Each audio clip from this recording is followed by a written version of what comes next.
Oke, halo semuanya. Jadi kali ini kita akan coba ya bahas fitur yang terbaru dari Extraordinary CBT versi 4.3 ya. Ini adalah versi terbaru dari Rosetta.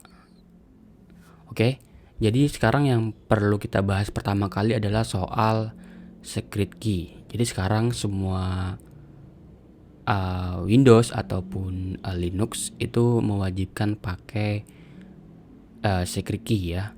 Yang secret key itu bisa didapat dari ekosistem ya, ecosystem.extraordinary.com dari sini.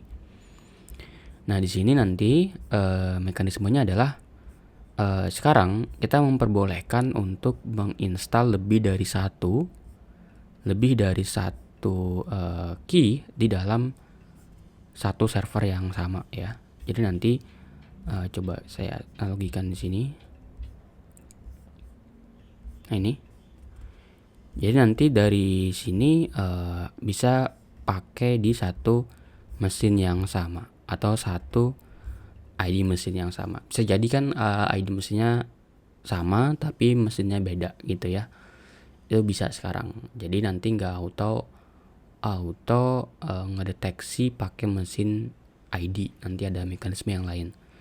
Lalu sekarang juga hanya perlu online sekali ya ketika kita meregistrasikan mesin kita atau pertama kali install. Jadi ini adalah server dari ekosistem.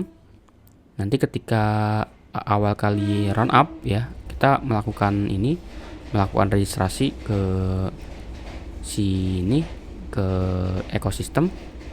Nanti setelah itu ketika running lagi udah nggak perlu ke ekosistem, nanti jalan sendiri di sini sampai key-nya expired ya. Kalau key-nya expired baru dia akan minta lagi ke ekosistem untuk menggunakan secret key yang baru gitu ya.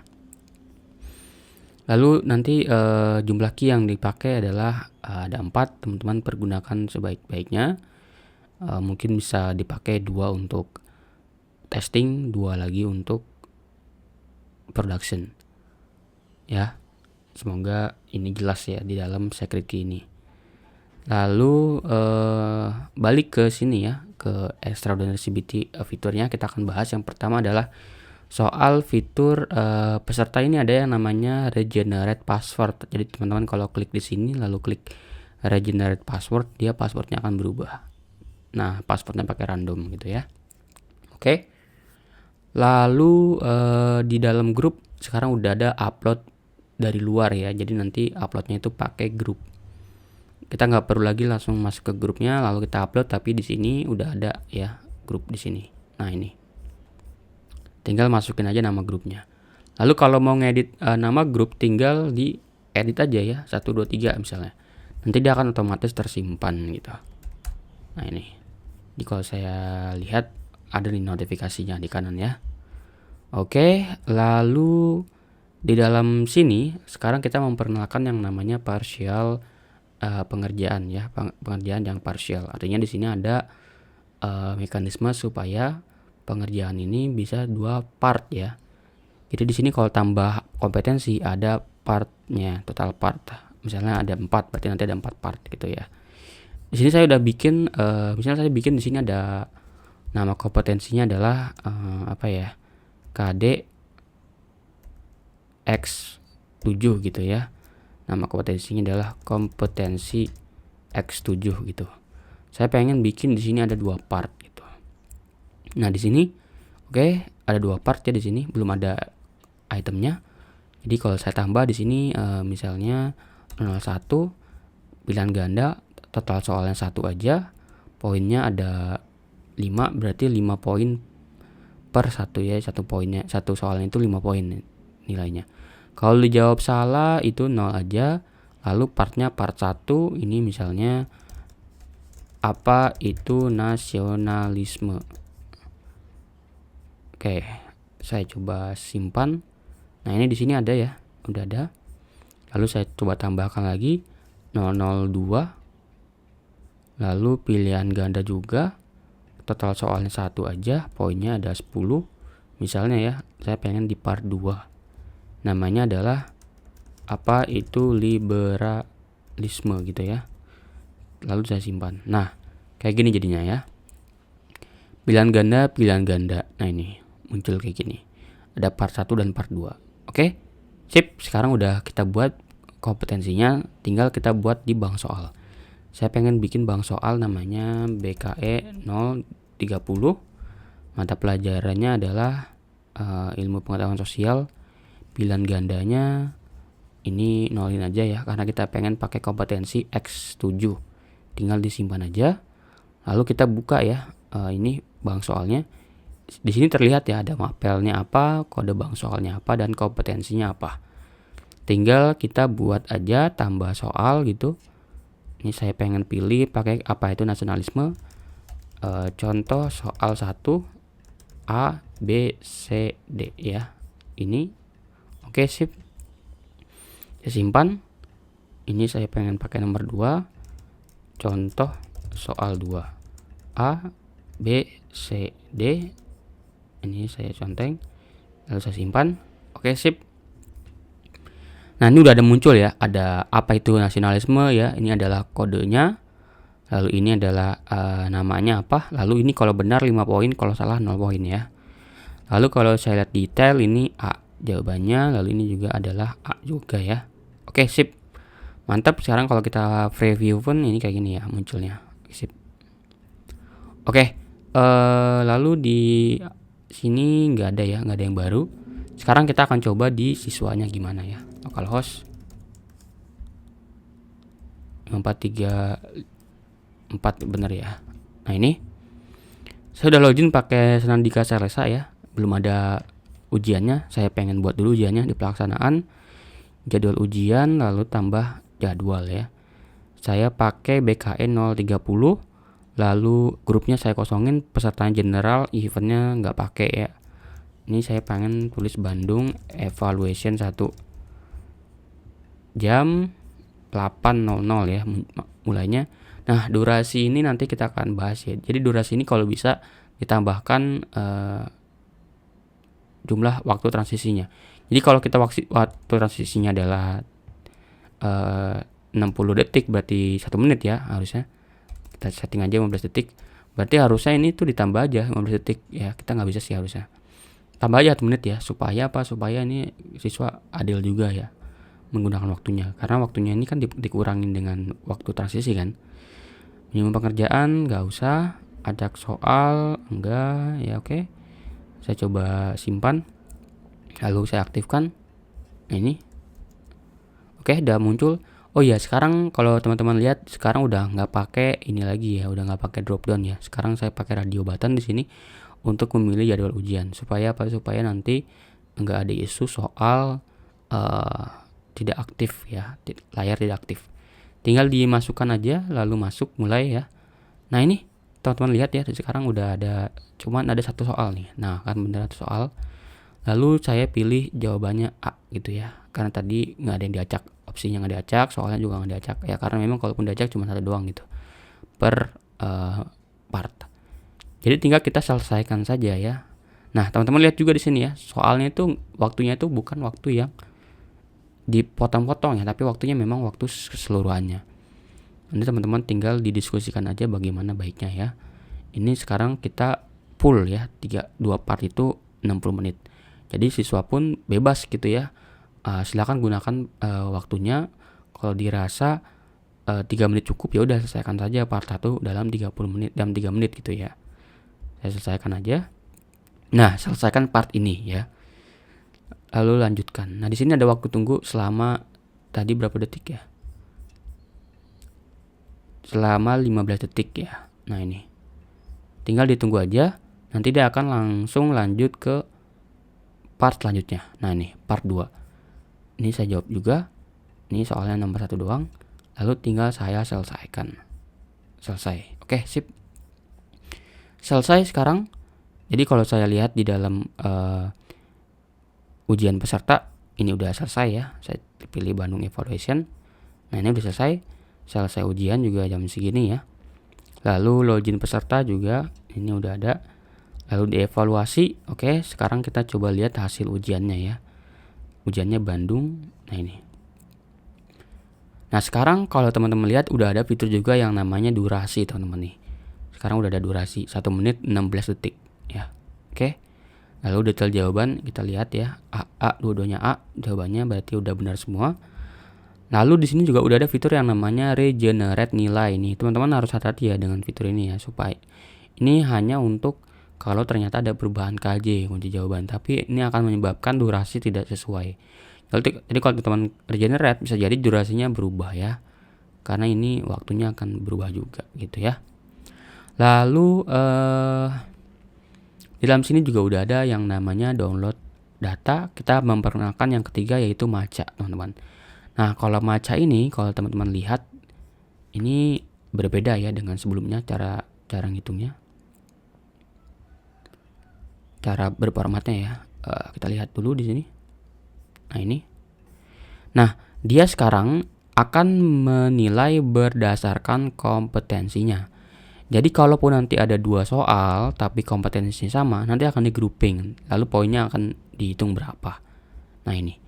Bisa dilihat di sini di dalam kompetensi 001 poinnya itu adalah 5. Nah, 5 ini adalah maksimal poin yang didapat seharusnya ya, atau poin yang seharusnya. Lalu ini poin yang seharusnya 10, lalu yang didapat adalah 10. Maksimal poinnya adalah 15, hasil akhirnya adalah 100 ya. Jadi poin akhirnya 15, maksimal poin 15, hasil akhirnya 100 ya. Jadi durasinya juga sama dapat ya. Ini juga udah ada jurusannya, grupnya juga udah ada, jadwalnya udah ada, bank soalnya juga udah ada. Durasinya juga udah tertera di sini. Oke? Lalu pergi ke summary ya. Sekarang kalau kita lihat di generate, lihat summary, udah ada beberapa summary tambahan, yaitu soal standar deviasi, kesukaran, satu, dan daya beda ya, atau diferensiasi.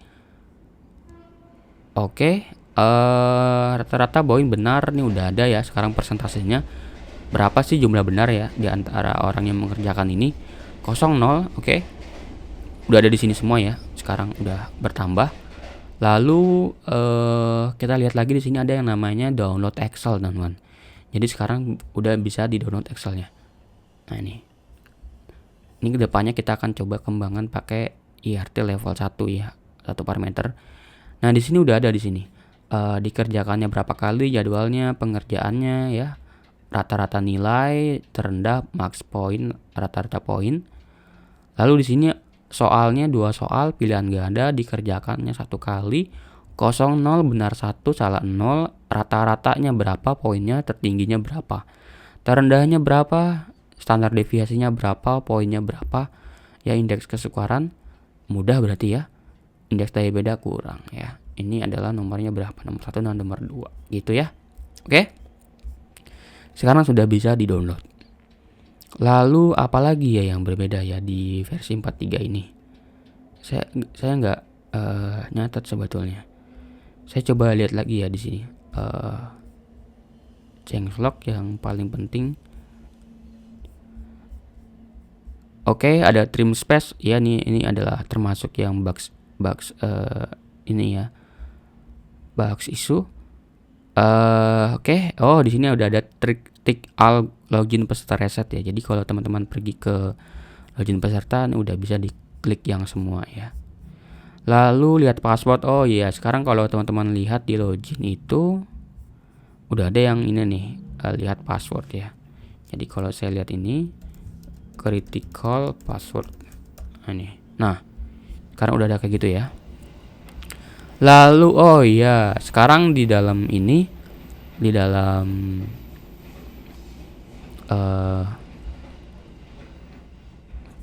kartu ujian ya, di persiapan pelaksanaan persiapan di event ini, di dalam kartu ujian udah di set 2 kartu ya per row ya, per baris. Ini semoga menjawab soal yang kartunya itu kekecilan gitu ya, kalau dibikin 3 gitu ya. Ini semua grup udah, lalu jurusan juga udah, ruangan juga bisa ya. Oke, lalu fitur, oh ya, sekarang di dalam ujian kita, di dalam esai ya, sudah ada fitur untuk memfoto ya. Cuman saya nggak bisa foto di sini. Kamera saya blok. Jadi intinya nanti ketika teman-teman esai itu bisa moto ya. Tetap di evaluasi, koreksi nanti akan muncul gambarnya apa yang diupload oleh siswa. Tapi kalau misalnya permissionnya nggak diaktifin sama siswa, tetap nggak bisa moto ya. Tapi tetap ada yang isian itu, yang tulis manual. Oke, ini sekarang udah support superscript dan subscript ya di manual docx dan Google Docs. Oke, sekarang di Ledger juga kalau teman-teman lihat di evaluasi Ledger sekarang udah muncul ya. Ini berdasarkan event. Jadi kalau lihat sini, nah eventnya udah hanya event tertentu saja yang muncul nilainya. Lalu catch mode exam ini soal teknikal ya. Oke, status ujian di ujian peserta ya. Sekarang di ujian peserta ini ada filter berdasarkan statusnya apa gitu ya. Persiapan nggak ada, sedang dikerjakan juga nggak ada, kalau selesai ada. Nah ini. Lalu fitur pause. Sekarang udah ada fitur ini ya di dalam pelaksanaan. Nah ini udah ada yang namanya pause ya. Jadi kalau ada ujian lagi mengerjakan terus tiba-tiba labnya shutdown gitu. Tapi ini wajib ya, servernya tuh wajib tetap nyala gitu ya. Mungkin servernya ada di luar gitu. Kalau di sekolah juga mungkin ya pakai apa gitu ya, pindahin dulu ke laptop apa gitu, nanti bisa di pause dulu aja ya. Ini juga akan jadi pertanyaan sebetulnya, apakah nanti siswa bisa baca-baca KJ-nya gitu ya, buka buku ya, karena dia akan mengingatkan soalnya apa aja gitu. Tapi setidaknya kita udah menyiapkan fitur ini ya, supaya nanti kalaupun terjadi di pause gitu, ini bisa di resume dan pause lagi di sini. Nanti penghitungan waktunya akan di stop di sisi siswanya. Kalau mau lanjut tinggal di pause aja, di resume aja. Lalu sekarang si Ledger ini udah bisa kita export pakai Excel ya. Nah, ini saya tampilkan semua, download. Nah, oke. Nah, muncul di sini ya. Senantika. Nah, ini jadwal ujian yang dia laksanakan. Lalu ada Ancika Maerun, ada Melody, ada Milea dan Sania Gracia. Nah, ini. Oke. Lalu apa lagi tuh? Sekarang semua Excel ini udah ada jurusan dan grupnya ya. Jadi sekarang nggak bingung lagi tuh di Excel ini apa, grupnya apa, dan jurusannya apa. Sekarang juga kita mengembalikan fitur yang tap in tap dari dalam aplikasi ya. Jadi kalau teman-teman menggunakan ini,